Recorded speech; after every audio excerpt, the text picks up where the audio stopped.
As a victim, they could find me. Yeah. They can go somewhere else. Or I don't want the product I got. My product ain't no good. My product is totally misleading you.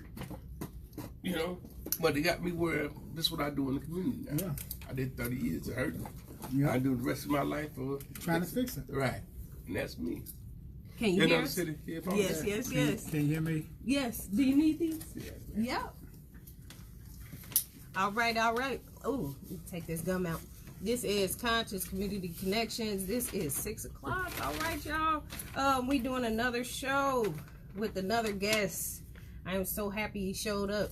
We already was talking about a lot of things that we could possibly change in the brown community around Champaign-Urbana. Whew, it's hot in here, man. It is hot. I just want to say thank you for tuning in again. I want to make sure I read my disclaimer first. This is WRFU 104.5. This is an open forum for Urbana-Champaign and our online community. Views expressed are those of the speaker and are not intended to represent WRFU, UCIMC, or Urbana Socialist Forum. It is hot, Kiki. Yeah, I don't know what's going on. But I just want to thank you for showing up, Mr. Martell Miller. Oh my gosh. In the 5 minutes that he sat down, he already was just pointing out things that we could possibly do in the community and like helping us. You know, he's been speaking this for years. All right, I'm an amateur. I'm only doing this, and I just started, but I'm already like learning a lot already in the 5 minutes that he has showed up and like spoke. I feel the energy in the room. It is really tough in here, especially plus the heat is just turned up. I don't know what's going on, but yeah, just do a little introduction, please, real quick, and just let us know who you are and what you do around town.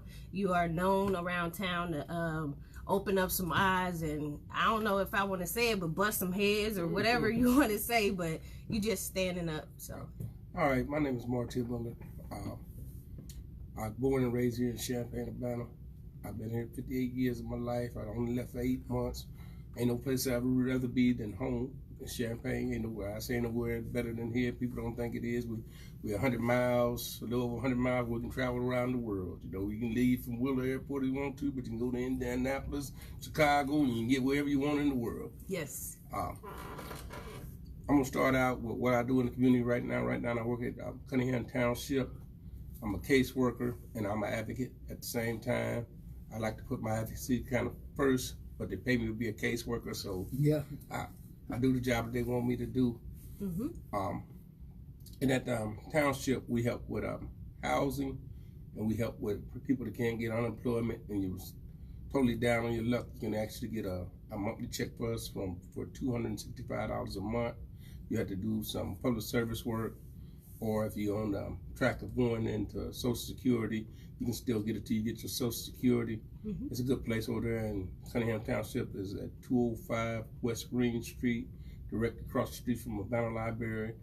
And if you're a Urbana resident, you're welcome to come in, and we'll see how we can serve you. All right, that sounds good. I might need to go get that $265 a month. Can you hear yourself, Kiki? I don't know. Can you hear me? Yeah. You can? Okay, good. All right. So, that sounds good. I might get that $265. Oh my goodness! Stop it. Shoot, I'm disabled. No, you not. Well, I can't go get it. Whatever. So, oh my goodness, there's a lot of things that I want to talk about. I think a couple of weeks back, somebody just was like, "Man, you need to call Martell and get him on the show." And I was just like, "I'm so happy that you said yes."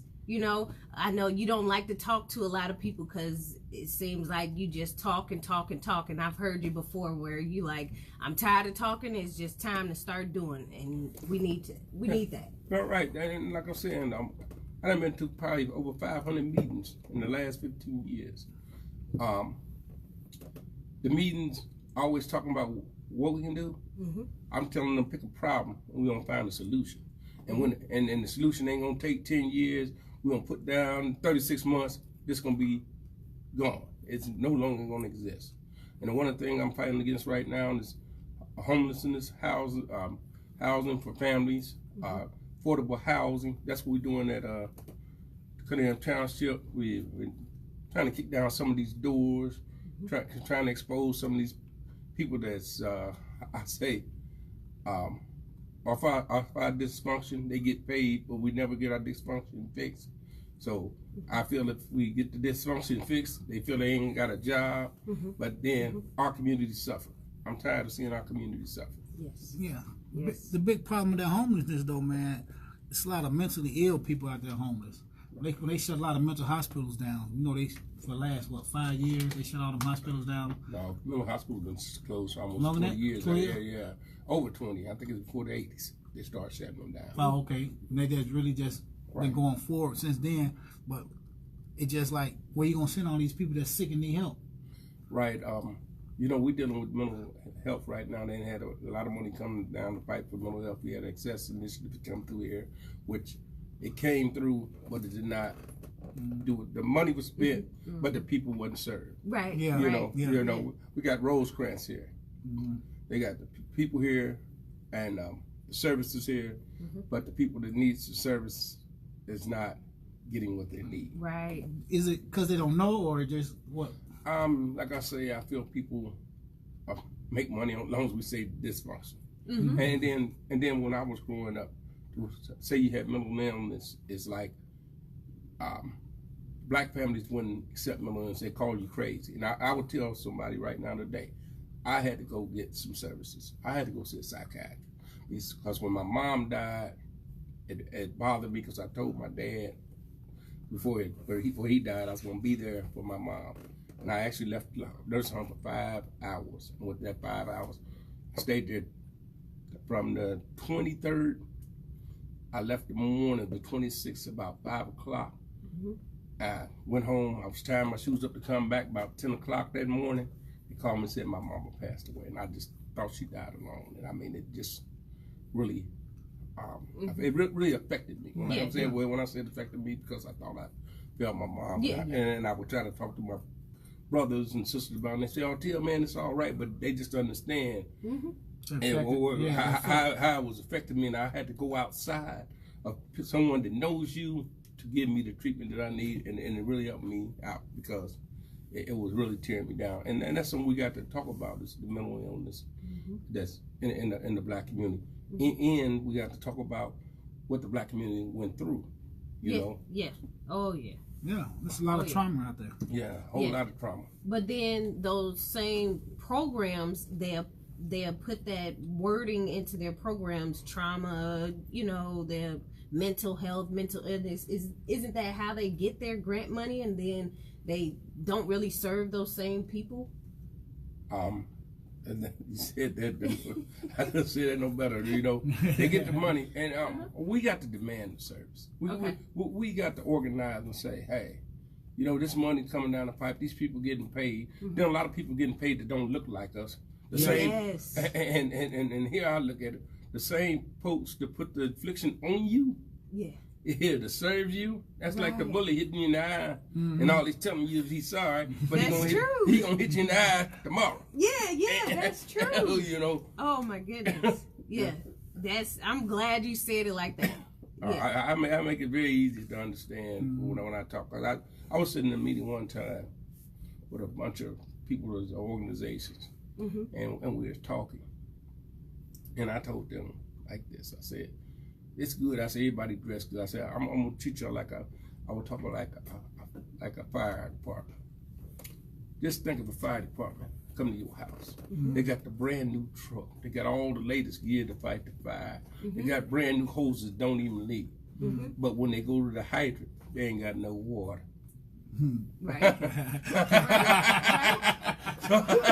So what good he gonna really do? He looking good. He got everything he need. But what the resources you need, they don't have. The main resource when it comes to the money, they ain't got the money for us. They got the money for all the people with the titles. But when it comes to the money for the people, they don't send you with the public aid card, then they don't tell you they don't accept the public aid card.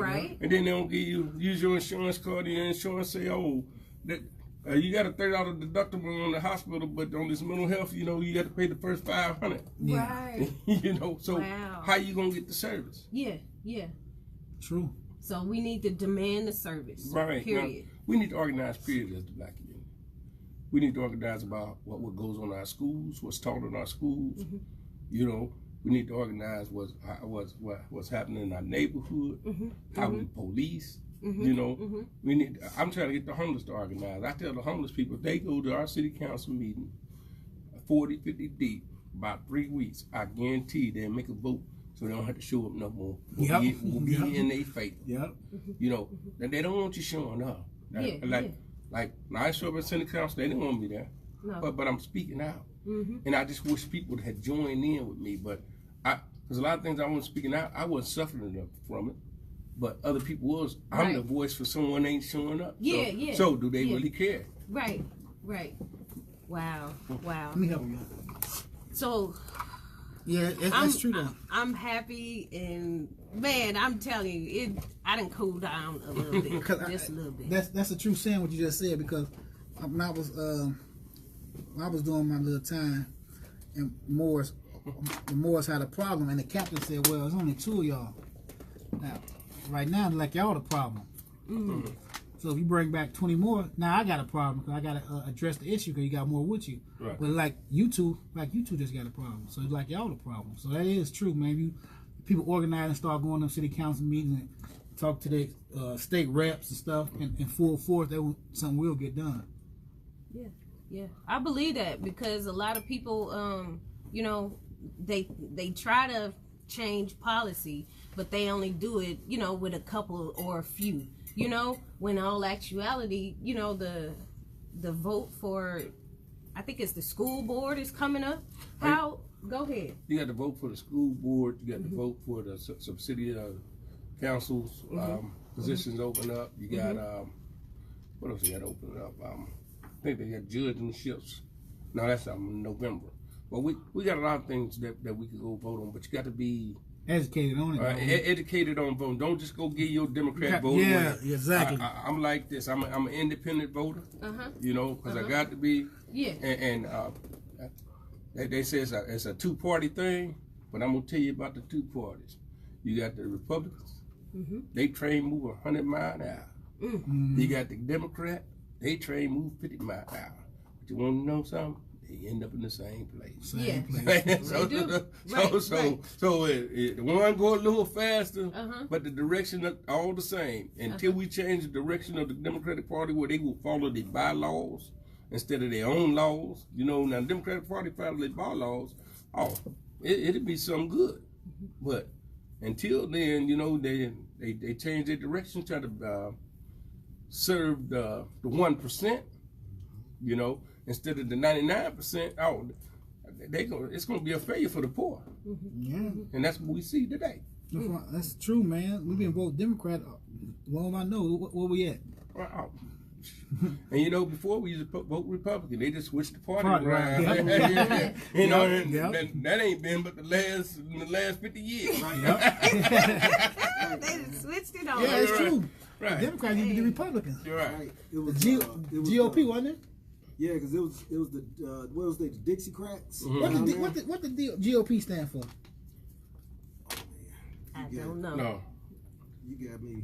I know, but my mind go blank. When I reach in my short-term memory from the things that I put in my brain when I was young, it don't click in. I can tell you tomorrow, but I can't tell you today. All right. Yeah, that's true though, man. We gotta start, man, doing our research, man. Yeah. Let's stop Democrats and Republicans, man. You know what? Oh, Grand Old Party. Grand Old Party. Yeah, Grand Old Party. Yeah. That took a minute, man. I'm just getting in. I got locked out in the back, and one of these nice people came and opened up the door for me. But yeah, Grand Old Party. So now the brain is starting to click. And like when I look at the parties, we can vote with either party. Yeah. You know, but we got to vote as a block. You know, we got to vote in the interest of black people. Right. You know, and until we start doing that, we gonna end up with the same thing over again. Because they keep our votes split and we be at home arguing about something we can't do nothing about. Yeah. But you get the officials that make the laws. Right. Yeah. Like I'm gonna start with something. Police shootings. on unarmed black men. They should make all police shootings go through the federal court. Yeah. And the reason I say that, because they will put, federal court has where they will lay down different things that you can do that you have to follow without breaking the law. Mm-hmm. Mm-hmm. You know, you shoot an unarmed man, you'll be going to court, and you will get time. Federal court don't give out no probation. Okay. Yeah, you don't get probation for lying. Ask Marcia Stewart. Mm-hmm. He's a billionaire. Yeah. Only thing she did was lie in court. You would give They her didn't charge her for what she did. They just charged her for lying. give her 13 months. Yeah, and she had $1 billion in the bank, Mhm. and it didn't save her. Right, Yeah. right. You know, because the federal courts come with them guidelines. Yeah. And if you do anything against them guidelines, they lose 2% of the cases. Yeah. One of them died, and the other one win, but the other 98 is going to jail. Yes, sir. I got you. You know, Wow. See, Wow. but you saying how to play the game. That's what you demonstrating how the game should be played. How should we get the information out to the public? Like, should we hold classes on this? Or what we need to do, man, to get this out? Because a lot of us just don't know how to play the game. We got a place where a lot of black people meet every Sunday. What's it called? It's called the Black Church. It's like 50 of them out here in Champaign-Urbana. We got 53 of them in Champaign-Urbana. All right, look. Dang. And we ought to have you can pray, you can preach, Mm-hmm. but you can't teach. Mm-hmm. Mm-hmm. You gotta have a place for teaching. Yeah. You know, and that's where a lot of teaching came on through the black community, was through the black church. Yes. Mm-hmm. Until probably when the second Bush was in, and he showed how church get money from the government. Yeah. Yeah. And once they see they can receive a little money, you know, your mouth is shut. That's why I said about 3 months ago, 2 months ago. Right. Your mouth is shut. You get the federal grants. Yeah, them federal grants, they will do that. They will sell That's why they can't talk politics. Yeah. I had to be cool with what I say, but you know, your dignity come first. Mm-hmm. My dignity ain't for sale. Right, right. You know, right. I'm gonna die with my good soul. How I think, you know, you can't come about me. Like I was talking to some folks one time, and I was battling against the University of Illinois, and I saw a lot of things. So, some stuff coming down the pipe, and like trying to slip me a little change or whatever. Mm-hmm. I told them I didn't want the money. Now you can give $1 million to my community, maybe I can get my voice can get a little lower. Mm-hmm. You know, but money ain't, my soul ain't for sale. Right. You know, Right. and some of us sell our soul. You watch some of these entertainers. Yeah. You just watch one with the Gucci thing, and hear what I'm saying. Well, cause I can go off on a limb like It's all right. Oh, It's all right. and when we talking about Gucci and all kind of products like that, Uh-huh. high end products, Yeah. that high end product money don't reach us. No. You go spend millions and millions of dollars on high end and stay on high end. Yeah. We got too many designers. We got too many inventors that make things today. You know, you got black people making tennis shoes, making clothing and all like that. Spend your money with your own. And then from the money coming down here can lift us up. You know, it's like water. If you want something to float, you got to pour more water out of the higher it go up. You know, Right. Yeah. You know. So the more money they add to us down here, the higher we gonna go up. We got to start spending money with our own. Yeah. Like I said when I was talking before you got on the radio, I talk about how black people spend their money. Yes. We spend at one restaurant $600 million at McDonald's. Yeah. McDonald's. We spend $2 billion on Jordans. Yep. Did you hear that? 600 million at McDonald's. That's one restaurant. We ain't Just think one. that. They ain't talking about the restaurant. Right. Right. We spend $9 billion with hair products, men and women. Yep. Right. And you know, and like I just told them, with the $9 billion, we take every black university, pay for all the professors, pay for all the bills they got, Y'all hear that? and pay for all the students. We'd be able to educate our own Yep. and still have money left. Yes, sir. And still have money left. Yeah, and that ain't, I ain't mad at the other $2 billion to $600 million that we Right, spent right. here. I'm just talking about the Exactly. $9 billion we just spent on hair products. Yes.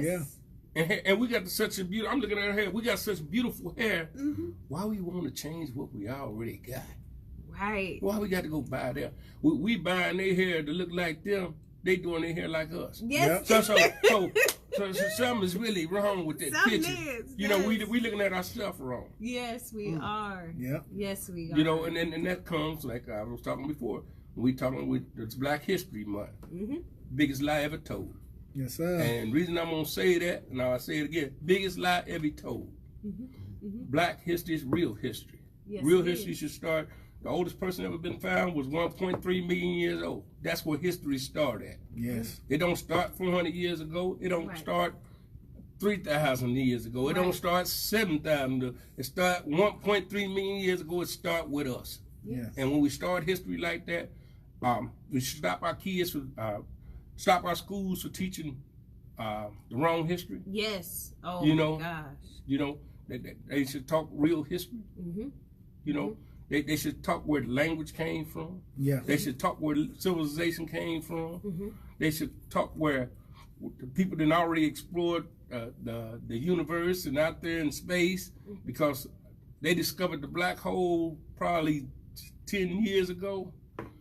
They was inside one of the tombs and see that we had already named the black hole. Yep. They don't even know how we know what it was. Right. And you know, right. it was a black scientist who discovered that. You know that, right? He was a black British scientist. I forget his name, Right. but he was the one who said that there's something greater out there.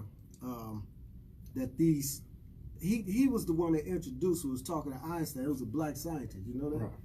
Yeah. Right, so right. I gotta find his name, man. But it's in the tomb 10,000 years ago. Yeah, right. That's what I'm saying. Yeah. He may discover it in today's world, Today's but world. It's been but discovered. it's been discovered. right, it's been discovered. Discovered, right. Yeah. The pyramids got a lot of knowledge in it, man. And right, and then when we talking about black people, you know, we was already in America before they came to America. Right. Right. We was in every continent. Uh-huh. You know, wherever they want, they want to go. The only place they couldn't find us is in the South Pole. Yep. But the North Pole, all up there, they have found black bodies. Black, Go ahead, man. Yeah, you know, it's South America, Europe, all that. We've been there. The guy in Columbus around in the ocean. He was a black guy. Oh yeah, You know, they don't. That's the stuff they don't tell us. that's deep. And they won't tell us And they won't unless. tell us. And all of us got a cell phone. The cell phone there, black inventor. Internet, black inventor. Man, this is a real black history for you. Right. Go ahead. A man that when you go out and drive out that night, black man invented the street lights, and the stoplights, Windshield wipers. windshield wipers, all that wash machine. You know, now they want to talk about real history and inventors. Let's talk about it. Let's talk about it.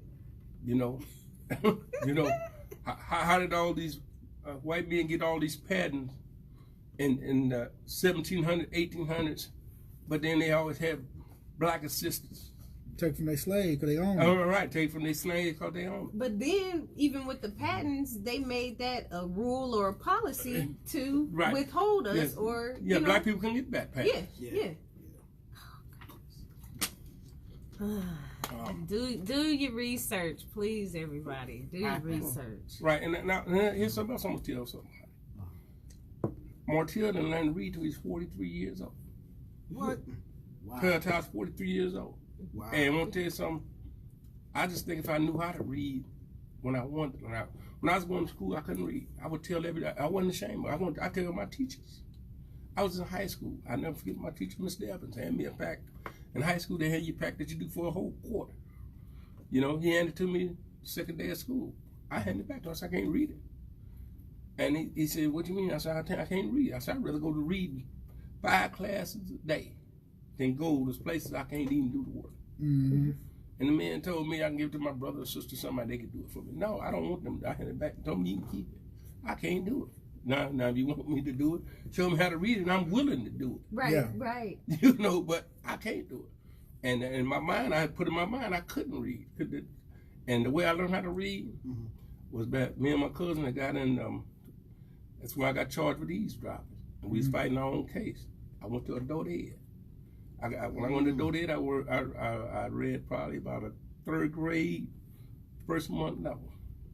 In 6 months, I left out of there. I read about an 8th, 9th grade level. I still read about the same, but I can read now. You know, and like I'm saying, and I tried to bring that on to the black churches one time. They didn't want to get in politics. They didn't want to get in the injustice stuff. I said, let's start a literacy program. Yes. And when nobody pick it up, you know, because it's a mean tool when you get your mind to work. Yeah. And a lot of our young black men can't get their mind to work because they can't read. They have to be told something. They have to be showed something. And be then they prepare. Yeah. And then you can be misled. Yeah. Right. You know, and I learned I was getting my news from the news. Oh, Oh man. So as long as I was watching the news, I started watching the news like 13 to 43 years old. Oh man, they really had me fooled. Yeah. I almost thought the news was the truth. Like we said, the news is the truth. When you read about us, you know, we know better. Yeah. You do better once you start reading and do your own little research. Yes. We got to learn the news as a PSYOP program, you know. That's control. So yeah, go ahead, man. Get into it. Getting into it. Like I say, we got to learn to teach our own. You know, and especially if you know a young person can't read, you help them. Don't tease them. Yeah. You got to help them. Yeah. All right. And they get it. And like I say, it just wouldn't click in my head. Now I can count money. I can do a whole lot of things. You know, I'm telling you, just the reading part I couldn't get. But I worked at crap 19 years. And I'm gonna tell you something. I worked on memory. I had one of the greatest memories because I couldn't read. You showed me something. You showed me right. I got it. Person, I never forget. A guy told me his job. He told me his way to his house from Champaign to New Orleans. I told him if he don't make no mistake, I'll drive to his door. Go ahead, man. And I left my house. I drove straight to his door. And he said, "Man, you didn't call me enough, so then you give me the right direction." Yeah. That's all you needed. Right. And I drove right to the store. I used to be able to remember, right now I can't remember my brother's phone number. Yeah. I remember like 3 phone numbers in my head right now, but I used to have like 300 phone numbers. I could say your phone number, your name, say your phone number 3 times and say your name. It was in my brain. My family used to call me and say, "What's so-and-so number?" I could click it right off. Now, since I got the cell phone, if you don't use it, you lose it. Yep. That's right. Right. And I done lost that memory bank I got, that I had. Yes, sir. Yeah. Yeah. That's the true saying. You got to use it. Yeah. I found out because I used to be able to I just get on the phone, call anybody. Right. My aunts, uncles, everybody call me. Handicap. Yeah, handicap me good. I think that's contributing to a lot of our what's happening now, like in like where you work at. Couldn't touch it. Right. And I think this handicap situation, this mental handicap, is contributing a lot to what's going on in the streets now with the homeless thing. They tied. Some type of way is tied. A lot of these, because a lot of them guys I know, you know, that come through there. A lot of them I know. But it's almost like you said, if don't nobody take them by the hand and almost show them something, they won't go find it for themselves yet. Because they, see, just like you said, you had to go through that case. And then that case took you into the next round where you said, where the brain and emotion clicked together, then you was able to learn that thing. Some type of way we got to get that message across to the people. That's what I'm thinking. You know, because see, you see this problem every day. You understand what I'm saying. Right. You deal with this every day, and I thank you for your service, man. Because if we didn't have people like you who really care about these people, then it'd just be a lost case, man. Right, and here's what I tell somebody about me. Before I started working in Cunningham, for 12 years I was my brother's keeper. When I say I'm my brother's keeper, I'm my brother's keeper. My phone been a community phone when I started working at the township, I told my boss would interfere with me out here doing my injustice work and stuff like that. She told me no, because if it would, I couldn't take the job. Because I got a purpose. You know, Amen. And I don't even do no job. I got a purpose. I found out what my purpose is. And I tell folks, if you once you find out your purpose is, your purpose will pay you. And you don't have to worry about being happy because you always wake up with joy. Yeah. Every day I'm up, I'm joyful. You know, whatever going on, I can get past because I got a purpose. Yes. You know, and I talk to people, everybody got a purpose. You just got to figure out what it is. Yeah. And once you figure out what your purpose is, life will be great. And it won't be about the money. And I lived a life where I had plenty of money. People know me, I had plenty of money. But I wasn't happy. I didn't have a purpose. My purpose I was serving wasn't good. You know, and I tell people, you know, you let money get in your life and it'll blind you from your life. Yeah. You know, you have a whole nother life. You can have a whole bunch of things. Yeah. But if you don't have a purpose, them things mean nothing. Right. Your purpose will leave a legacy here for you. Them things can't go in the grave with you, and somebody else gonna be using them things once they have for 5 days. They ain't even think about you no more. That's the truth. That's the truth. That's their house. Yeah. That's their car. Yeah. They ain't no nobody else nothing. You know. That's my Rolex now. Right. Blind leading the blind. Right. But see, and this is and then I think about for me not going through the educational system. Because I look at folks that went through it, and sometimes I say they brainwashed, but then when I say brainwashed, they take it wrong.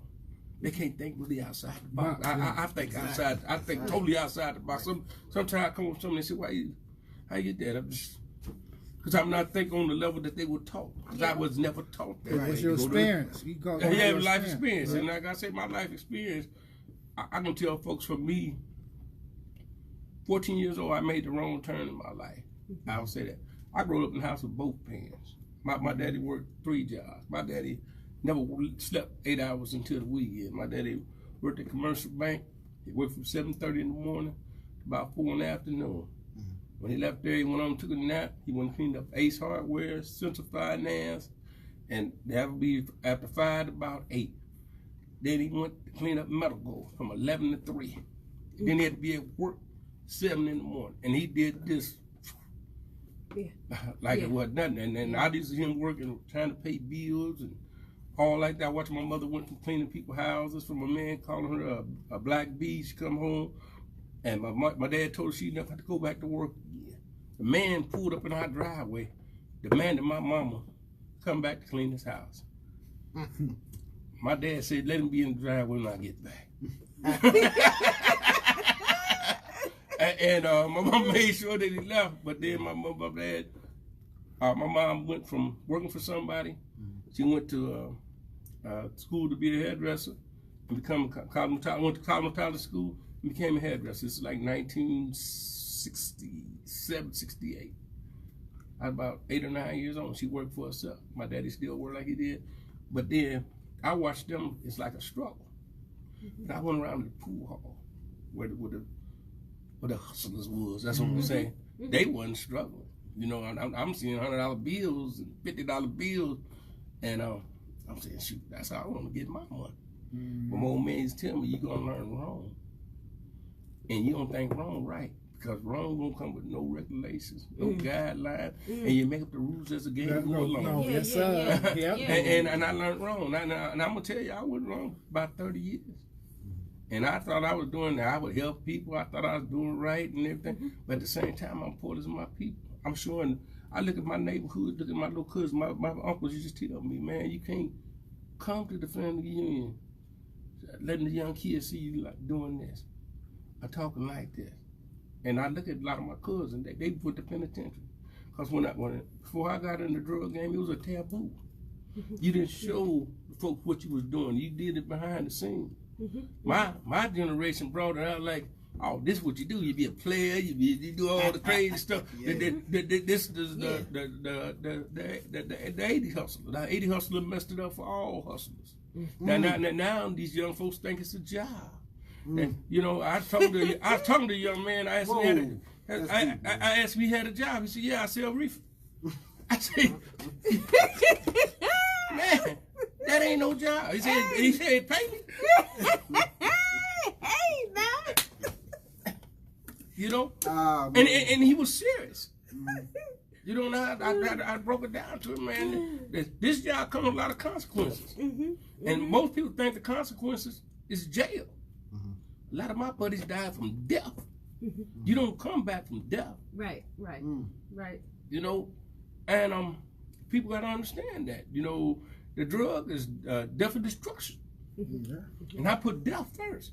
Because first thing you do is kill your character. Okay. Yep. Right. That's right. And then if you use it, kills you physically and mentally. And then we'll come down and kill you. If you OD from it, they kill you somebody trying to get what you got. Yep. So it's death and destruction. That's all it's going to bring. And we got to talk about that. Yes. And like I'm looking at the thing legalizing marijuana. Yeah, what you think about that? I agree that it should happen. Because they need to take the law out of just taking people and locking them up for the marijuana. Yeah. But I would think it's just we come with a $5 fine because I don't think it's going to really help us to use that for self-medication. Because that's what's going to happen. We're in a struggle. And when you're in a struggle, you need a crutch. Yes, sir. Right. Yeah. At one time, the struggle was the alcohol. Yep. Now it's going to be the marijuana. Like you don't see the folks smoking a cigarette for their struggle, for the stress. Because their life in the mess, and we sell smoking marijuana. I smoked marijuana for 30 years. And what I'm saying, that's why I believe that's why I don't have a short-term memory. My short-term memory, she can ask me something right now. I know the answer to it, but once it click in the head and I got to respond, my short-term memory won't bring it up. You know, and I go through that all the time. But tomorrow, I can come back and tell everything she needs to know. It's going to kick in, but it just ain't going to kick in right now. Right.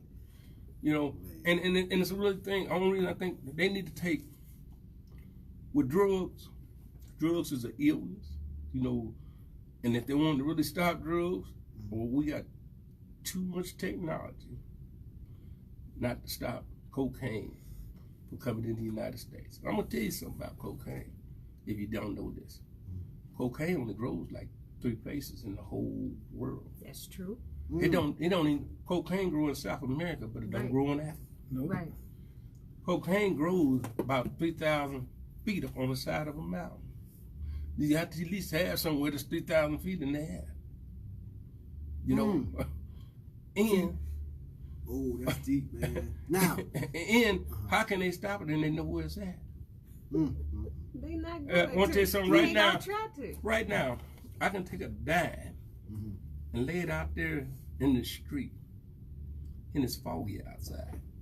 They got a satellite can see that. they sure do. So how can they not stop something that you know they can see?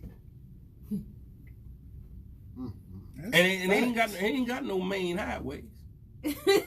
Right. You know, Right. And just like the heroin. The heroin here right now is from Afghanistan and Pakistan. Yep. Afghanistan got a one-way highway. And the reason I say that, because it don't go nowhere. Once it hit the mountain, what you got to do? Gotta bring it down. Now you got to come back and go the other way. Oh, okay. They ain't got a tunnel through their mountain. They ain't got a road to go over there. Right, They got some right. roads go over their mountain, but ain't no car going on. Right. Right.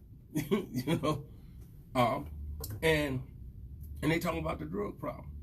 And then we think our opiate problem is from heroin. Our opiate problem is from the pharmacy company. Oh, Medication big they farm. give you. Big The farm. medication they give you. Big farm. But now, when crack hit our community, they treated like everybody was you're a drug dealer, you're an addict, you're a criminal.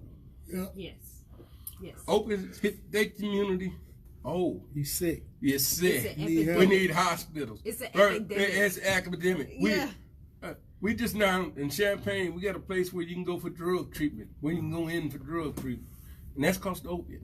The only was the crack and the cocaine, there wasn't no place. They closed them places down. Yeah. Listen to that, man. Y'all gotta hear this, man. Man, they closed them places down. Yeah. And then when we look at our jails. Full. We They're got trying to remodel it, ain't it? No, the county. I'm talking about the. Okay, I okay. say the prison system. Okay. Our prison system in the United States got more people in jail than China. Yeah. China got 4 times as many people in jail. Yes. And how can we have millions of people in jail and they got hundreds of thousands, and they got 3 billion, 3 billion, yeah, and growing, and growing. Yeah. You know, and the prison system here was because they took the jobs away. How can you? Let me see. I want to say, what we had an industrial revolution in the United States, Right. where we produced everything. Right. Right. This is a country where every house got a refrigerator, Yes. but we don't make any. What sense does that make? Most of our refrigerators are shipped from somewhere else. It's not a refrigerator made in the United States. How you know that? But every house got one. Yes. So don't you think that'd be one of the things that you should make? Is every house got to have one? Sound like common sense to me. Man. right. Right. And you know, and if you look, this between Champaign, Danville, Decatur, yeah, I say them 3 cities, we lost almost probably 20,000 jobs, factory jobs. We lost General Motors, we lost Palmco, we lost Firestone, what else? We lost Rantu Products, and all these places that employ a lot of people. But they Huh? the Eagle Gold out there. Yeah, Ewing's still, Ewing's still out there, Okay. but it's not as big, you know. And we lost these jobs, and when we had these jobs, once you got out of high school, you got enough. You had a job that you can actually pay rent. You can work at Walmart 8 hours and can't pay rent in Champaign. That's the truth. You can't get an apartment because you ain't make 3 times the amount of your rent. Yep. You get a decent That's apartment, and you ain't made it at Walmart. Right. Right. Right. You know, and like I say, this is stuff that I know that I done found out in 15 years. We got people all around here got way more knowledge than I do. Did not talk about this. We got Dr. Anderson. I'm gonna say his name, James Anderson. He's the United States witness on like the Bird Bush around the racial discriminations in school. He's the Supreme Court main witness. He's right here in Champaign. He have never walked across university to serve our community or our school district. Our school district going through hell. Been going through hell. We had a consent decree on what they did with black students. Yeah. Right now, and we didn't get the help from the university. We got one of the best universities in the country. We got a flagstaff university right here in Champaign. Yeah. We got the #1 junior college in the country. It's Parkland. And we can't get served in our community on education. Right. You got Washington School, where if you want to excite a mind, Beckman Building is 6 blocks from Washington School. Yeah. If you want to excite a young mind, can see what they invented there. I don't care if you white, black, white, blue, or green. They start doing that from kindergarten, when you just get to feel of 1st grade, when they talking about things, putting it in your brain. By 3rd grade, 4th grade, they done excited your mind to do something. You can be an engineer, but we don't get the access. And that's the stuff we got to talk about. Why we don't get the access? But you blame our kids for how they act, and the communities hold some fault. Our black community holds some fault, but the whole community holds a lot of fault. Yes. Oh yeah, most. You know, can't point fingers. No. Come with solutions. Yes. Figure out a problem. Come with a solution. With me, you want to stop gun violence. Let's get all the opportunity in the world to these folks. Let's get you to training. Let's get you to school. Let's get you a job. You know, that'll change a whole lot of lives. Jobs. Yeah. You can't even get in the unions here. For you to be a laborer, you got to go 60, 70 miles away to a town that's 5,000. And after 5,000, ain't nobody black. Sure ain't. Are you gonna feel comfortable? Any of us gonna feel comfortable in the town with 5,000 white? No. Right. But you gotta go. that's where you got to go get your training. Why can't we have it here? We got the best one there, best engineering schools in the country. Right. Yeah, we do. Why don't we have the training here? Yes. Yes. Yes. You know, when I growed up, they had a thing called OIC. And OIC was when they had this. I think it was right. Let me see what I want to say. I think it was on Randolph, where they would train you the way you could be a secretary at the university. You learn how to be a pipe fitter, an electrician, a steam. Just so many trainers they had there, and then they taught you. Then they put you through a training through the university. They don't do that no more. You know, and like I said, until they want to train this tomorrow, they got to change some things they do, and we got to get up and say it. Yeah. And like I said, we got a place to teach every Sunday. We can preach and teach all in the same day. You know, you can have church from 11 to 1 and have teaching 2 to 5. And I guarantee you see more people in there to get teaching than you see to get preaching. Yeah. Right. Right. You know, because preaching may save your soul when you die, but teaching will help you live while you're here. Yes, sir. Ooh-wee. Oh my goodness! Oh my goodness! We've been going and going and going, man. And then, like I said, I can talk now. Man, keep going. I ain't got nothing to say. I'm listening. Brother my dropping some goodness. real knowledge, man. Keep going. Don't stop. Knowledge. We got to read the thing, though, right? Is it I'm gonna read it, but shoot, you I gotta got let a 'em go. question. You You gotta know, let them go. goodness. So I got a question we for on him, too. You go ahead. this Conscious Community Connections. You are now tuned in to 104.5 WRFU. This is an open forum for Urbana Champaign in our online community. Views expressed are those of the speakers and are not intended to represent WRFU, UC, IMC, or Urbana Socialist Forum. We have Martell Miller in the building, and The man, Martell. oh my That's goodness, Tell 'em. it's been great. I do have a question because I always bring it up. What can we do, even though you already probably answered it? What can we do to like unify and come together and start solving these problems? Are these like little small steps that we need to do to change policy or to change something? Do we need to start like running for like the board of education around town? What do we need to start doing? Protesting some of these liquor stores Protesting, or no, something? man. I don't know. Protesting is good Okay. when it's needed, Okay. but communication, organizing is what we need. Okay. And I'm gonna tell you, the strongest voice I feel that we will have in our community is the person about 35 years old. Yeah. And the reason I say that, I'm 58. I can connect to the younger generation. Right. You still can reach because you got younger brothers, you got little cousins and stuff like that. That's the generation that is in a dangerous situation because they lost the sight of love. They don't love themselves. They don't love no one else. But then you gave them a weapon that can kill something. Yeah. So, what you think they're gonna do with it? They're going to use it.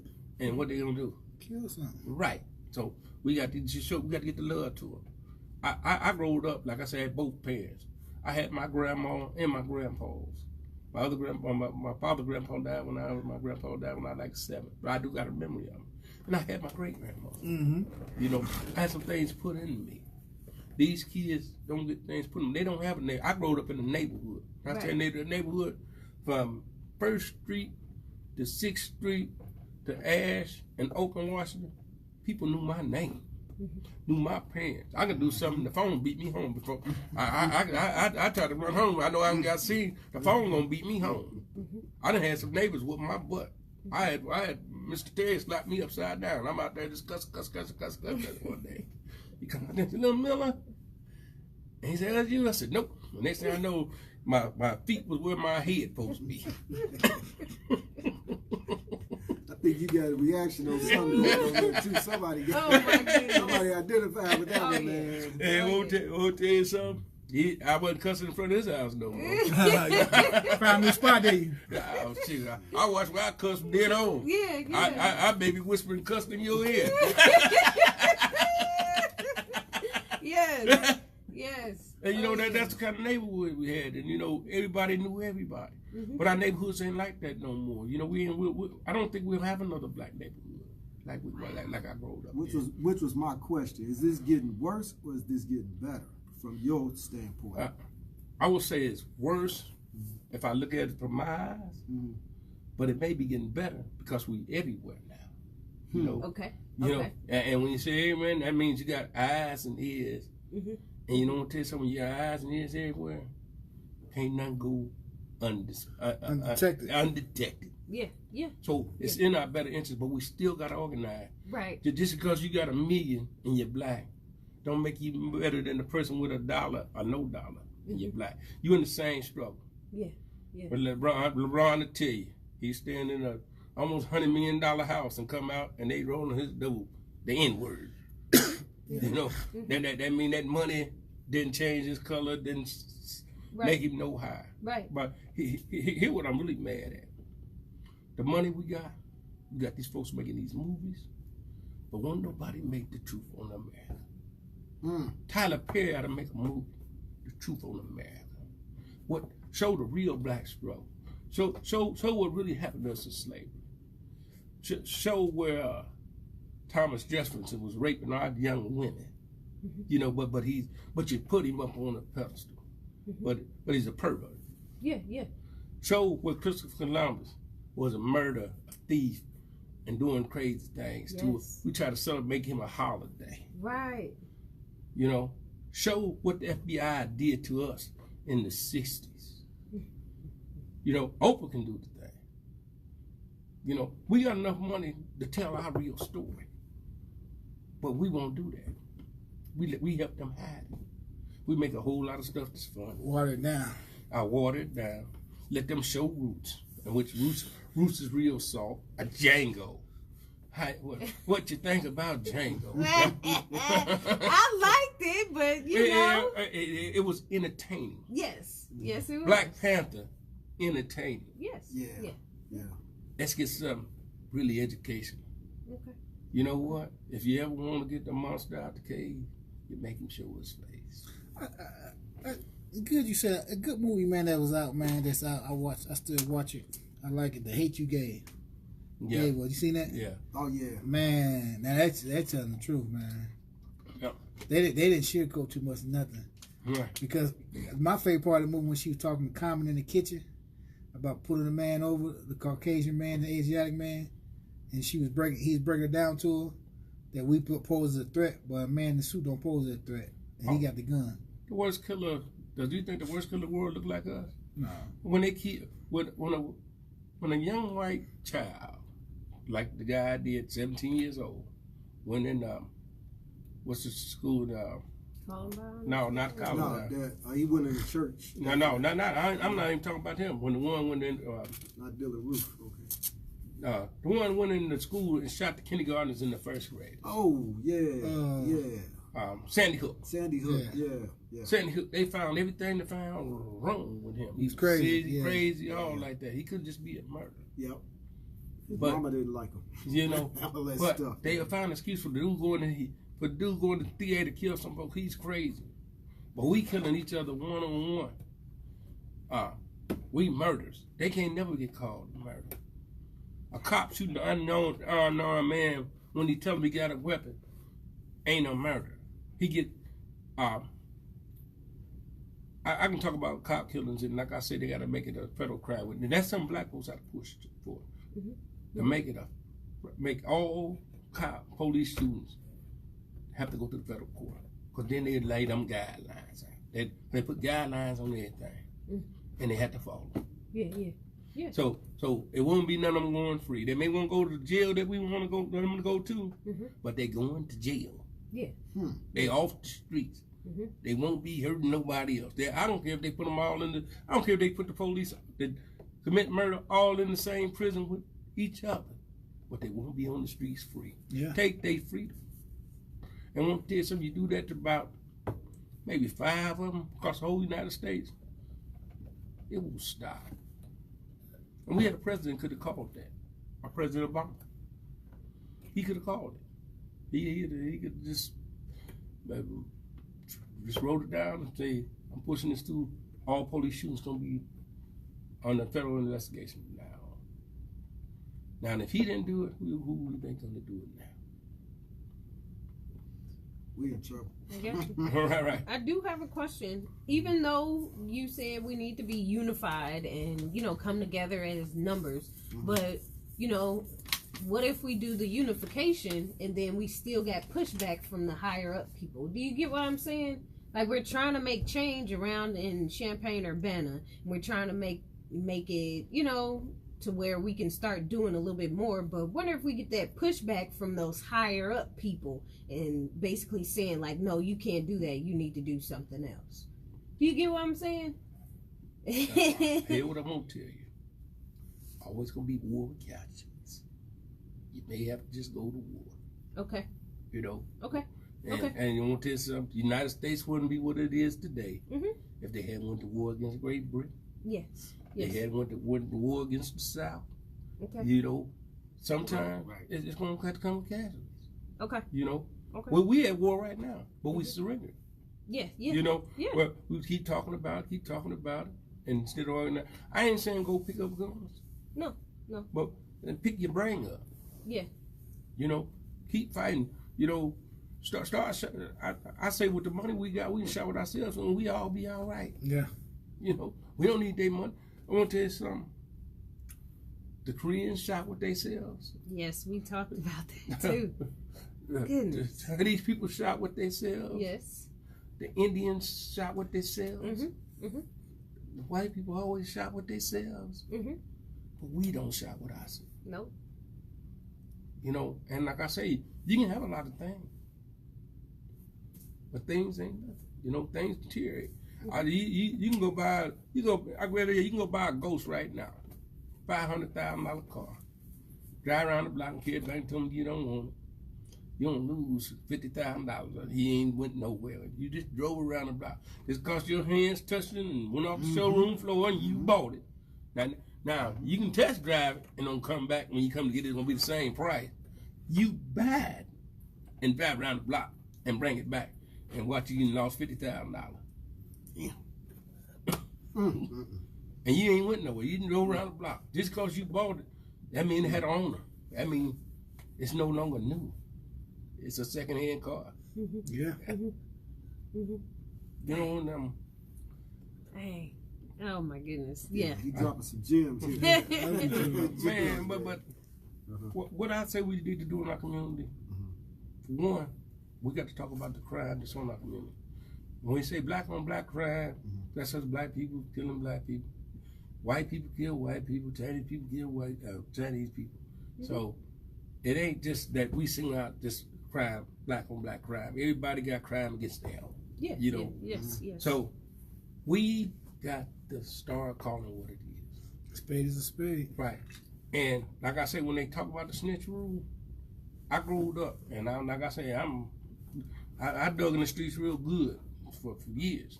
And our snitch rules is Tiger was with me, and we went around the bank, and Tiger got caught and decided to tell on me, he's snitching. That's right. That's a big difference now. Now, what's your name? Kiki. It's Kiki. Go across the street and murder my neighbor. And I seen leave the house and all like that. And they come to ask me, did you see anybody? No, I ain't snitching. I wasn't with Kiki when he did that crime. I wasn't part of Kiki.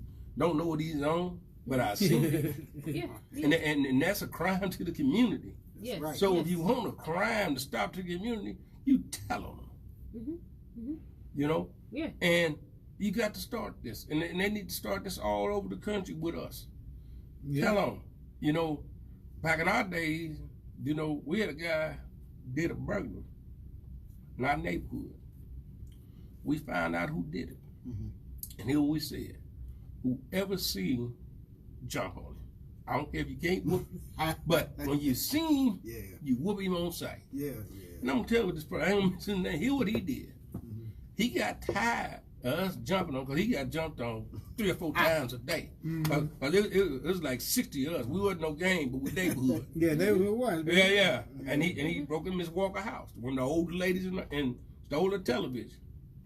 We jumped on this boy so much. He went to the police station, told them to The reason we jumping on him, because he stole Miss Walker's television. Man. And the police have been over there investigating Miss Walker television. We didn't go tell on him. Right. Told him himself. But he went and told on himself because he couldn't move around. But I ain't telling y'all to do that. But that's how we handled our neighborhood. We come to our neighborhood, we lay our bikes down. When we run up, we didn't have folks going running through our neighborhood still out and selling our bikes out of our yard. But there's consequences coming to our neighborhood. That's what's up. You know, you weren't coming over there. We didn't have no gang members when we went around my age. Wasn't no gangs coming. We had 2 gangs coming and recording. They wasn't recruiting in our neighborhood. But we didn't lie. We wasn't a gang, but we ride together. Yeah. You ain't coming to jump on one of us. You know? Yeah. And we took care of our neighborhood, you know. We helped all the weeds out, you know, we cleaned up folks' yard. We washed like we used to wash our neighbors' cars. That's my dad doing that.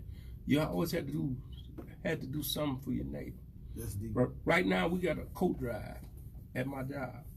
We named it Any Mental Coat Drive. When I was growing up, we had two closets on each end of our porch. My daddy went from probably April to October, just filling up with boots, gloves, any kind of winter clothes he could find.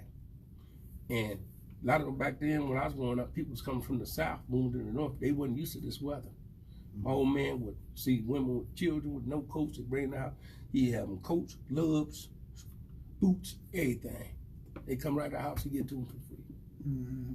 My old man used to collect suits and stuff, give it to the people. On holidays, we couldn't eat until we went to feed the prostitutes, the winos, and the old people didn't have nobody that served food. Every Thanksgiving, every Christmas, every Easter. We don't get to eat until we find it. And some of them trying to find the guy named Richard was hard to find no place to stay. But back then you took care of people. We just had to find out where he was staying and we took him a plate. Mr. White, his wife had died. And we fed him every Thanksgiving. My mama made him his own little personal sweet potato pie, whatever dessert they like. My mama make them one. They had their whole one. You know, at my house, if you came to my house, my dad had a time. You eat from I think 4:30 to about 6 o'clock. We went there at 4:30 and 6 o'clock. All my friends ate my mama cooking. My mama cooked for 5 of us in the house. She cooked for at least 9 to 10 people every day with 5 of us in the house. And my old man said, if you ain't there to eat, that means you don't want it, somebody else can have your food. And like you ask all my buddies, you eat at our house. You know, and we gotta get back to, you know, loving our own too. Yeah. Well, we got most a long definitely. way to go. I do have a question again. So I'm just comparing some things. I noticed that Douglas Center has only been renovated and upgraded to whatever they could possibly do with the money. All right. It doesn't look like the Leonard Center. It doesn't look like certain things or certain other places around town.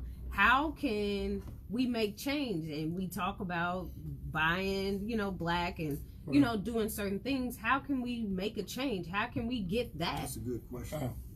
Douglas Center got a board, partnership board. We need to have someone serve on our board in our interest. Okay. But I'm looking at the neighborhood you're talking about. I'll say the neighborhood you stay in between Gilpin, University, First Street, maybe all the way down to Bradley. That is some of the cheapest property in Champaign County. The university is expanding. Yep. Yes, they are. And you look and figure out who buying that property. That neighborhood is, it may be here for the rest of my lifetime, but in your lifetime, that neighborhood is not going to be the same. It'll be university. Yeah, it's going to be part of the university. I don't know. All with the Bradley. And then you're going to watch Douglas Center change. You're already doing when you see them modified, they modifying the parks. They build a new school. I remember when they was coming across the university, building the building on between 5th and Wright Street. Oh yeah. No, it'd be 6th Street. I remember they was building that building, and I told them, I said, the university, then cross university. Yep. Everything you need to change. Yep. And now you see them building on Lincoln Street. Yep. You know, Yeah, they coming in. they coming in because it's the cheapest property. Yep. It's gentrification. Ain't nothing unless it's some we want to invest in and start buying some property up in the neighborhood and moving our people back in that community.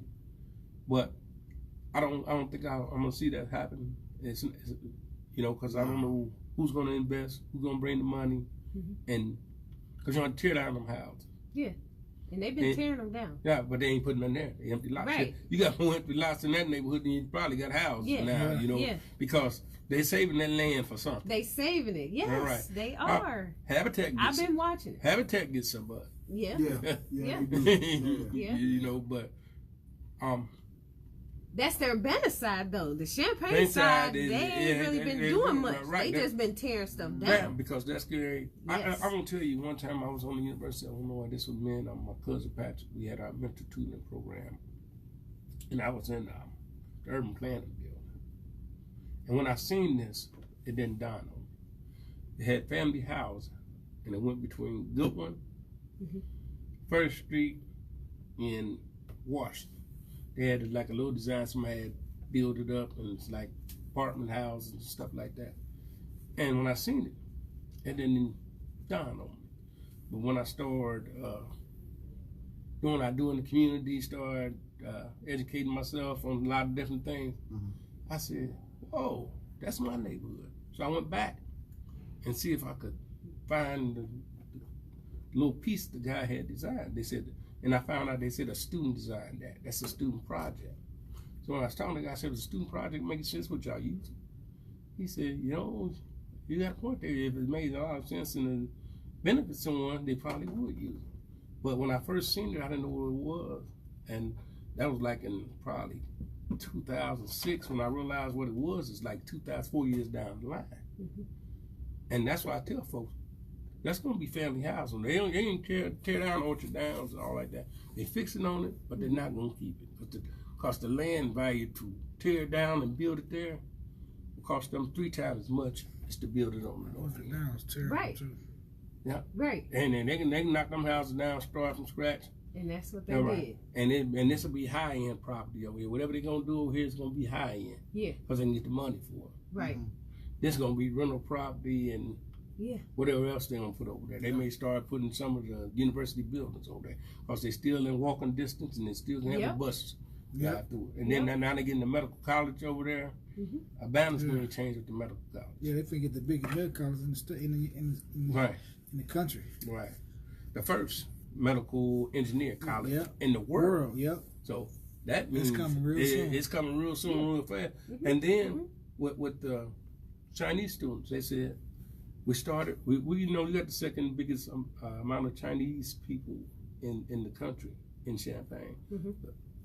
One part is, I think, San Francisco, then they come like Champaign with students. We got like 7,000 students. All right, and they want to have 16,000 students by the year, I think, 21, so they're going to double the Chinese students. But now, then they want to triple it. So you're going to go from 7,000. And that's money, though. To 21,000 students from another country. Where they going to put them? That's why you see this apartment going up. It ain't for us right now. No, it ain't. Right. It's for when they come. It's for them, They don't have a place for them to stay when they get here. Yeah.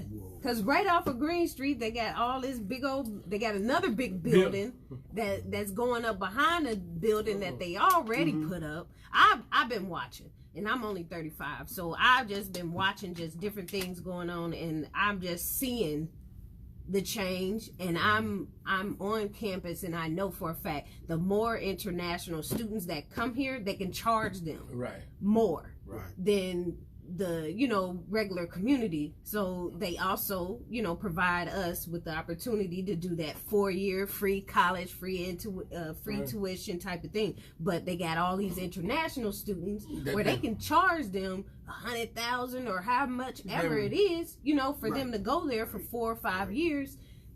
They bringing in money, they bringing in people, they making it expand and grow, but that's guaranteed. They thriving. And I think if we're going to lose our community like that, we need to get somebody out of it. That's what we need. Something. That's what we need to organize right there. Something. Okay. Something to get out of that. Because we're gonna lose. I don't think we're gonna start. That's something we can start organizing about. If you're taking this from us, Mm-hmm. we're saying they saying they buying it, No. but to me they taking it because Yeah. this was our community. Mm-hmm. Mm-hmm. Mm-hmm. We need to organize trying to get something for that. Okay. And Okay. I'm just worried about when I like I said, my mind just be moving. What was going on with our kids? What going on in the Banner schools with the fight and stuff? Oh my. Oh yeah, man. You got to talk on that. We got to stop that. Yes, we do. Yeah. We got to Yeah, stop you got to talk that. on that. You know, if the kids acting like that, there's something going on with the home. We got to deal with the young parent. Mm-hmm. I see the young parent all the time. You know, and I'm woo. You got to have patience. Yes. Yes. And want to tell you something. Yes. And want to tell you something. And them are kids. Yeah. Them ain't nobody else's kids. Yeah. Right. And I got to have to tell these old heads, you ain't got to let anything hit you. You know, when I say that, things come through my door when I'm at work, that be off the chain. But I don't let it affect me. It go right on my head. Mm-hmm. We may don't get nothing done that day. I may have to have you leave that day. But I'll tell you come back. And I ain't going to treat you no different. I'm going to help you. But you can't come here in this order. You know, you can't come here acting a plum D fool, Mm-hmm. want some help, Mm-hmm. and you ain't trying to participate, getting the stuff that you need to get. You ain't trying to get the paperwork. You ain't trying to do what you need to do. You just want to help and think you can just catch up like you do rainwater. Yeah. No, it don't work like that. It's things that I got to have, you got to get, and I can help you. But I can't take it personal when you come because I don't know what your struggle is when you Right. get there. Right. I don't know what you've been through when you got there. Yeah. But I'm still gonna help you. And that's why I tell everybody. I done had a couple women and people come through there. First they me and when we bumped heads. But they bumped heads me, I'm letting it go with my head. I said, you know what? I'd rather for you to get your frustration out right here, vent right here, than do it out there. I can take it. But if you do it out here, it may get you killed. Mm-hmm. It may get you arrested. It may a whole lot of other things may be wrong. But I'm still got this helping hand. I ain't gonna never take this helping hand away from you. And Tiger tell you, I'm gonna help. Oh yeah. You know, and we gotta be like that. Especially with some of these young black men, and some of these young black men is hurt. Yeah, they are. And you know, it's very hurt, you know, to grow up without a dad. Yeah. Mm-hmm. Mm-hmm. I don't know nothing about that. Me To grow neither. up without a mom. I don't know nothing about that. Me neither. To grow up without having no food in the refrigerator. I don't know nothing about it. I may didn't have what I want, Yeah, but I definitely had something to eat. Yeah. I remember one time when my old man got sick when he was working construction, that we used to eat bacon and eggs every day. I love bacon and eggs. I didn't realize that's all we could afford. We eat bacon and eggs for breakfast, dinner, lunch. That's the only thing they had to fix. That's what my mama fixed. Mm-hmm. You know, we just got to figure out, like I said, y'all generation, y'all the glue. Right. Right. And if y'all don't get it together, Yeah. It's gonna. I want to tell you something. We got a lot of knowledge and a lot of wisdom up ahead of y'all. Y'all can get the feedback down, but y'all don't get it together. This after y'all, it's totally lost. Yeah. Yeah. Okay. I got you. Y'all are the life preserver for the black community. But y'all got to I talk to my daughter, talk to my son, talk to y'all the age that y'all can make an impact. Mm-hmm. Yep. Great. Oh my goodness. This been some good stuff.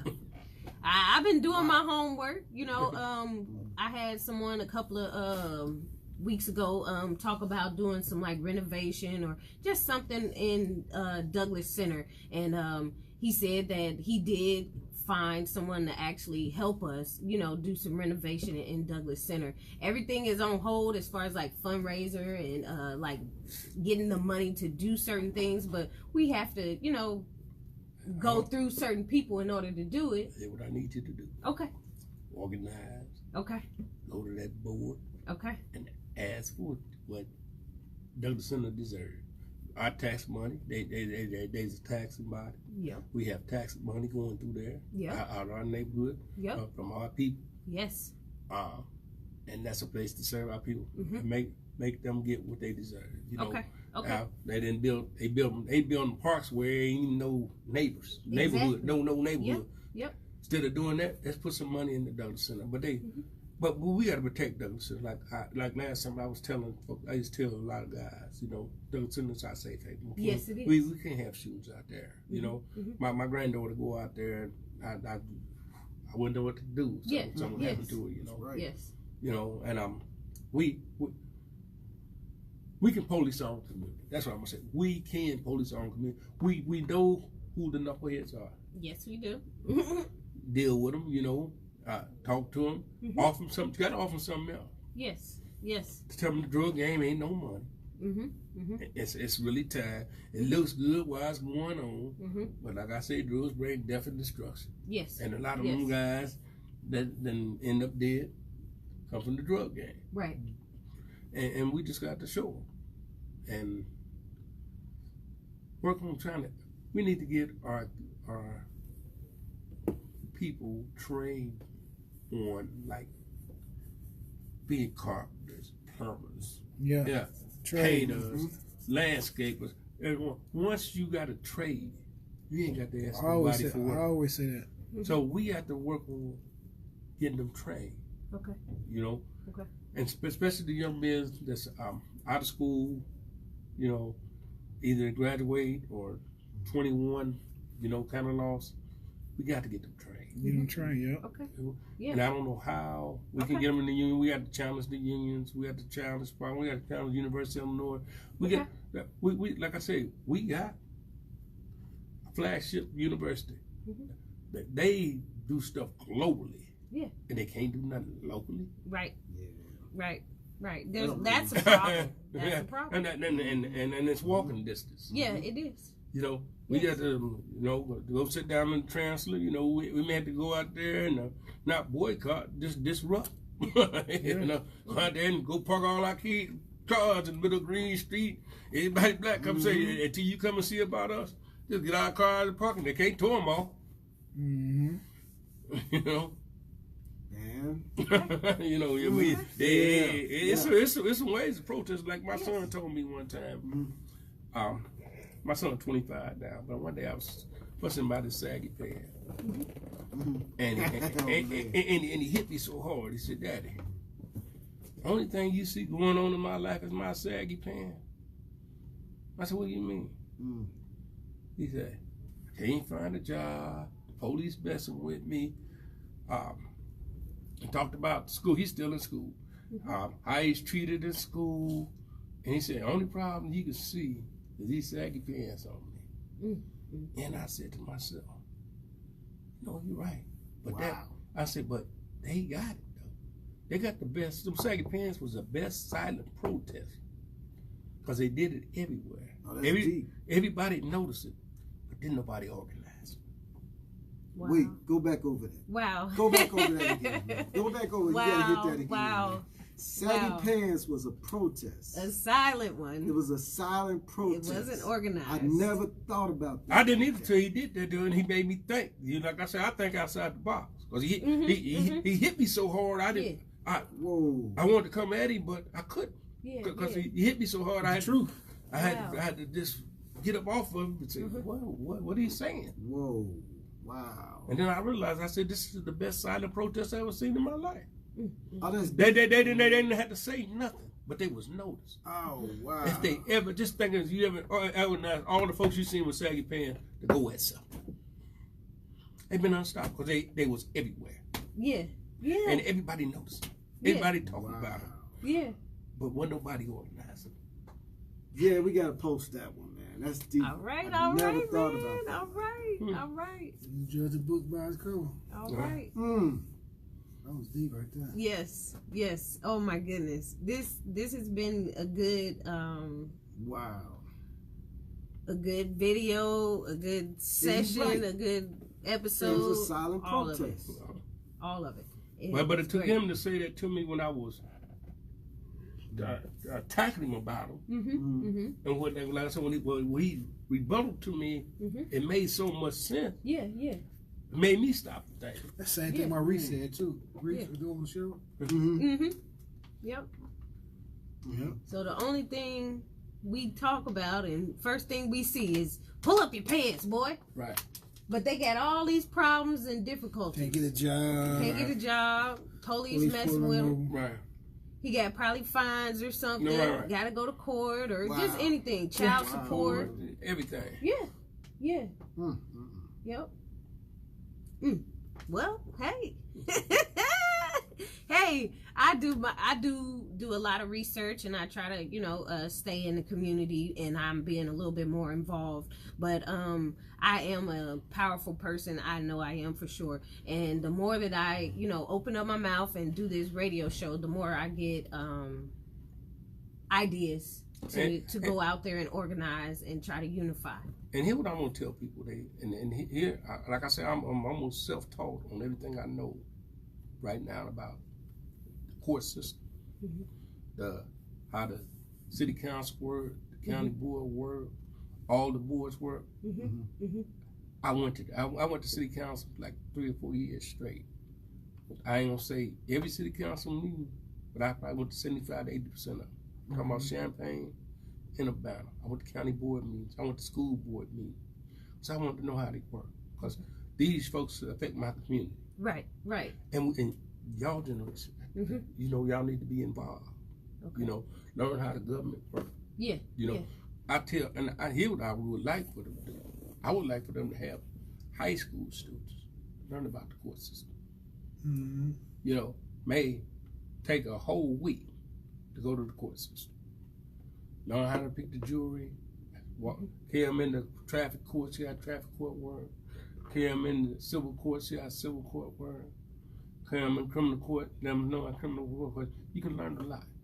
You're right. Like me, I can tell you right now, if you got a lawyer and he come to court with you, there's one move he don't make, let me know if he working for you or not. Especially on a criminal case. You got a criminal case. And the lawyer, first thing he don't do is file suppress evidence. He ain't working for you. The first thing, if you got a criminal case, first thing the lawyer need to do is suppress evidence. So suppress whatever you said to the police. And I tell people when they come down to the police, especially if you get stopped or something, they tell you all the time you got a right to remain silent. And I'm telling you, when you get stopped with the police, you ain't got to answer no question. If you got license and insurance and your registration, they didn't stop you for any traffic violation. That's all you got to say. You can say he smelled marijuana. You can say, no, I don't. No, you don't. But you ain't got to go, when he asked, can he search the car? No. Because he asked. And them things you got to know. And if he just stop you talking to you, the next thing you show him your ID. First thing, yes, he need to see your ID. Don't let him talk to you if he ain't trying to get your ID or nothing like that.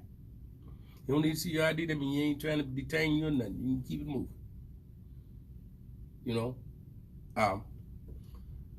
I almost say I used to be anti-police on how I growed up with the police, but we need them. But we need them to be fair. My skin color ain't a crime. Right. I've been stopped because of my skin color, and I know that's what it was. That ain't a crime. I was born this way. Right. And that's some things we need to, y'all need to talk with the police chiefs about. That's what I say, y'all need to get involved. As long as y'all ain't involved, they know once our generation gone, a lot of fight is gone. Right. Y'all need That's to start. The truth. Y'all need to start fighting. Yeah. Okay. Especially with what goes on in school, but like I say, with the school stuff, you can challenge the school, but you got to challenge your community. Okay. Especially with these young kids fighting, wilding out. These young kids have been through a lot, so they may need some counseling. But you got to get a culture. Yes. Just somebody can relate to them. To relate to them. And look like them. And man don't got to look like them. But they got to relate to them. You can't you can't get nobody that ain't never dealt with black kids try to talk to a black kid. That's just like me trying to go talk to a white kid that's been went through private school, very highly educated, and he comes in here. I can tell him some things, but is he gonna relate to them? Exactly. You know, it's the relationship. Mm-hmm. You gotta get somebody where these kids want to have some kind of relationship. You know. Yeah, and the main thing, we gotta stop teaching our children about being a victim. Right.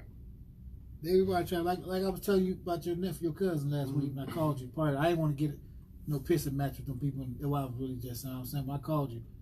They got the boy trying to be a victim. Mm-hmm. No, you're not a victim. The system is the victim where they playing you. Mm. And we gotta stop teaching our children being. No, you're not a victim. Mm-hmm. First of all, the system is the victim that's playing you the way they playing you. We teach them to speak up instead of, and worry about speak up. Don't speak up on the defensive side. Speak up on the offensive side. Because when you come defense, they automatically think you a victim. Right. And Speak like you know what you're saying instead of act like they telling you what to do. And here I tell a lot of parents too that I run across. You ain't your kid's friend. Nope. You're a parent. My old man tell me that all day. I'm your daddy, I ain't your friend. He name my friends out to you. I can be friendly, but I'm your daddy always. And I tell my kid, I ain't your friend. Right. And you know, and I catch too, and he was having with young men, you know, and I hate to say this. Mothers want to be the kid, the young man friend. Don't want to be the mothers. Don't. He having a hard time, but you got to steer him right. Yeah. You got to tell him no. I got a son right now. I hate the word no. 22 years old. Yeah. If you tell him no, you might as well slap him. Yeah. And I had to tell him one day. I said, man, when you was young, you was a little cute little black boy, and everything was funny and all like that. I said, man, you was 19 when you got that. I said, you 19. Mm. Ain't nothing gonna be cute about you. They gonna lock you up. Knock you up quick. They gonna lock you up. Mm-hmm. I say you say something stupid to a grown man or try to put your hand on a grown man, he's either gonna beat you or kill you. Yeah. You know, you don't certain things you don't do, and he's getting mad at me because why he says I don't like the word. I say anytime I tell him no, you just go crazy. And I say at this age, you gonna hear no so many times before you hear yes. Yes. Yep. Yes, yes. So you better get used to your no. So I say because you ain't no kid no more. Mm-hmm. You No know, coming. no's coming. How many no's you hear a day? I hear a lot. Right. I still hear a lot. Right. Martin, I don't we pay got no like a attention. minute left, man. Tell them what you do and where they can find you at, man, and tell them how you can help again. Let's just cover that back All right. this last minute. My name's Martin Miller. I work at Cunningham Township in Urbana, directly across the street from the library, 205 West Green Street. We help with people that's moving into Urbana or getting to get evicted, where we can help them with a check to your landlord to stop you from getting evicted or help you move into Urbana. And if you stay in Urbana, we can help you with getting a GA check, which you got to do some public service work and go out looking for a job. And that's my part of CWP part. And I want to push you into going to the volunteer work, pushing you into employment, and then to gainful employment because you may have to start out part-time. Then I want to push you where you can come into where we can help you move into your own house. I want to take some homeless people from being homeless and to self-sufficient people. Okay. You know, Okay. I do that every day, and we got another part that Elizabeth run that if you're on Social Security, we can help you. You still get a check from us, a GA check, until you get your disability. If you get SSI, you have to pay some of that back. If you get disability, you don't have to pay anything back. But I'm at the Cunningham Township, and you can come and see us, and we'll see if we can help you. We can help you. We'll try to find who can help you. We try to help people in the housing, help people. It's like a food shortage out here. We help you get food. We got some places that give out food that we can help with. Some food vouchers that if you can get them like every 3 or 4 months. And it's like 15 of them come through a week. If you're short on food, you can come in. Oh, that's what's up. And, I need a food voucher. Yeah, come in on Monday. That's what's up. And we can help you with that. Okay. A place around in Champaign got money for medication up to $200. You know, if you need help on medication, we can come and help you with that. You know, should I get that resource? But I'm gonna close with this. It's time for us to wake up. We too many of us sleep at the wheel, and our kids is losing. And the kids is your future. You know, and your legacy. If you want your kids and your legacy to be lost, don't save these kids. You have a wonderful day. That's best. That's best All word. right. Powerful, man. Thank you so much for tuning in. Yeah, all right, this is great this is show. Conscious Community Connections 104.5. See y'all That's next good, bro. Saturday. That was great. Much That was love. great. All right. That was great. Yeah. That was Hey, I got a friend got evicted. Y'all help people eviction? He got a gambling problem, man. He need help. He got a gambling problem. Sit him over there. But Wow. and he'll not tell you about what you gotta start with your friend is. Want to change his life? You gotta go change that man in the mirror. And change that man in the mirror, cut your circle small. And change what you do. Yep. Your whole life will change. I tell folks that all the time. You want to change your life? I can't help you change nothing. Until you go in the mirror and say, he gotta change. Nah. Right. Yeah, you true. No Oh, facts. them your keys, okay. Because I had to lost my keys. I said, man, where my keys at? Man, I couldn't get in that door back there, That was man. a hell of a show today, man. That was powerful. Going back, he getting better and better. Ooh, boy, that was powerful, man. Man, he spent Yes. some great knowledge. Are we gonna take that picture before he leave? Cause he gotta go. Oh, heck yeah. Let me put on my Black Panther jacket. Oh no. I like the Panthers, man. Hey, you back down here with us, man. You ain't going nowhere, man. You let them folks alone. I'm back down here with y'all. All right. I got a house over here now. All right. Did I they know tell you talking about now. You ain't told me that.